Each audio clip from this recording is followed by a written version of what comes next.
In the context of this sort of Pan-American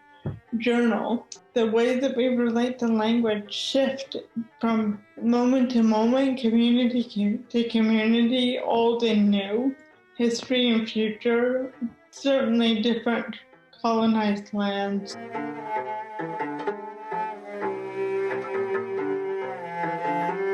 What are the ways and what is the language and ways of knowing and ways of being that we can actually move and shift more generatively that allows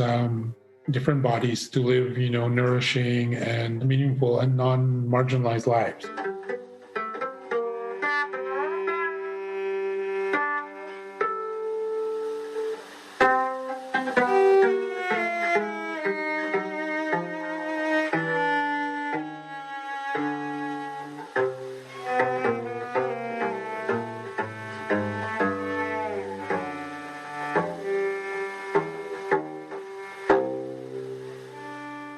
Over the last several years, I feel,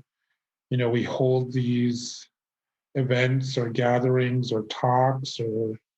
practices, within Indigenous communities or within disability communities around, and we develop language and we develop ways of being, and as you've mentioned, these interrelationships that are very particular to these communities. But then so often we see the larger community come in and they really, I find, kind of the larger community is very, very in love with language, but not the embodiment and foundations that language represents. Yeah. So we often encounter people who appropriate the language and who are really good at instrumentalizing it for maybe some non-generative or very, very selfish means, So there's all these, it's complex, these layers of complexity, and how do our bodies interrupt or replicate, the violences of the larger system, and I'm interested in this as a curator, programmer, as an artist, and how do we hold on to some of these more generative movements that have been made during the pandemic, and how do we create the space where this really embodied, organic notion of care was starting to happen, because then these capacities for care have not been, they weren't severed in our bodies. They exist. They absolutely exist. They're capacities and embodiments that have continued to exist, but they've just been numbed by capitalism. They've been numbed by modernity. They've been rendered invisible and I think illegible, and I feel it's a language in itself that's actually been lost, and how do we find the language for that, and how do we articulate that? How do we articulate languages that exist within our bodies, all of our bodies, that how do we articulate them and how do we make them legible again, because and what are the practices that gesture towards that, and I think, think about Canada's colonial history and how they banned spiritual practices, they banned body practices, they banned anything to do with the body, within Indigenous communities. And that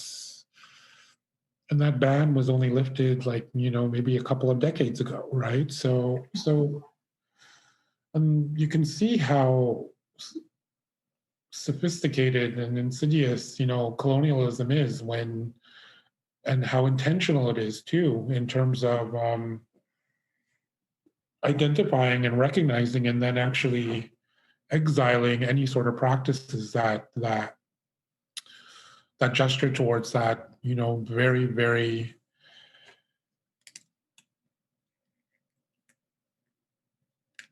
just very, very intense and inclusive and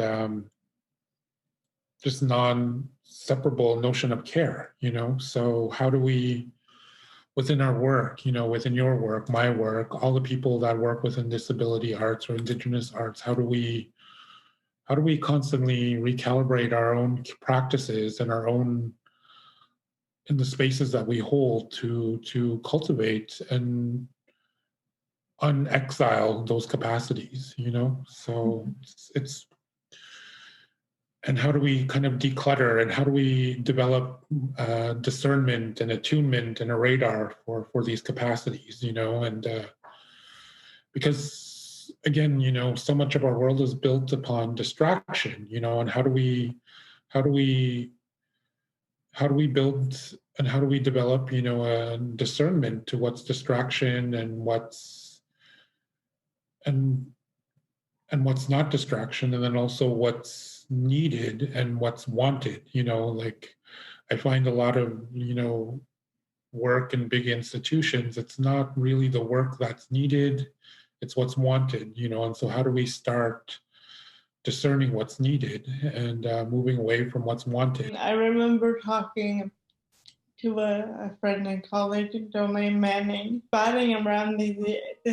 ideas of around the word disability and how I relate to that word in a very particular way. That's dependent on my relations, my relations with my with how I've been recognized, I think, in medical, cultural, academic, white settler Canadian spaces as being disabled, and how that's allowed me to have a particular relationship with that word. And for me, it's a word that I can reclaim, that I do reclaim. And that's very relational. And I think in the context of this sort of Pan-American journal, the way that we relate to language shift from moment to moment, community to community, old and new, history and future, certainly different colonized lands, and ways that some of us might identify with pride, others have been. And again, we're thinking about Jolene and Mona Sternfish as well, how others have been forced into, for example, residential schools through a project of rehabilitation and civilizing. So how the word disability gets used to justify these sort of colonial violences of separation, civility, and institutionalization, for sure. So yeah, it's a word with many meanings. The world that that we all live in and experience, in very different ways, rarely affords us the opportunity to actually to define those terms and negotiate those terms for each other. Yeah. And which is always it ends up, again, often this what's lost in translation often ends up replicating the same violences and the harms that we're trying to alleviate.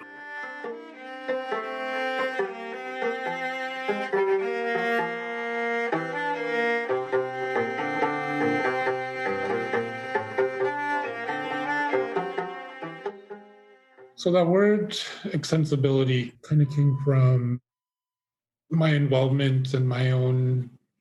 lived experience kind of working within access and disability arts and disability justice, but then also contemporary art and contemporary Indigenous art, and these many layers that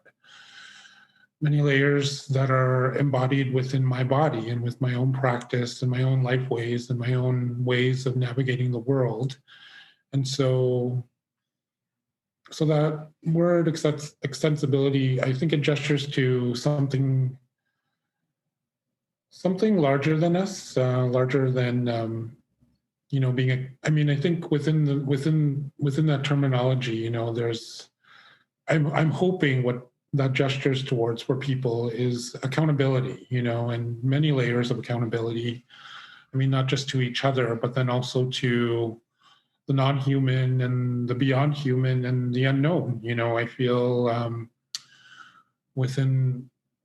the world that we live in, it's very structured and it's very contained, and there's a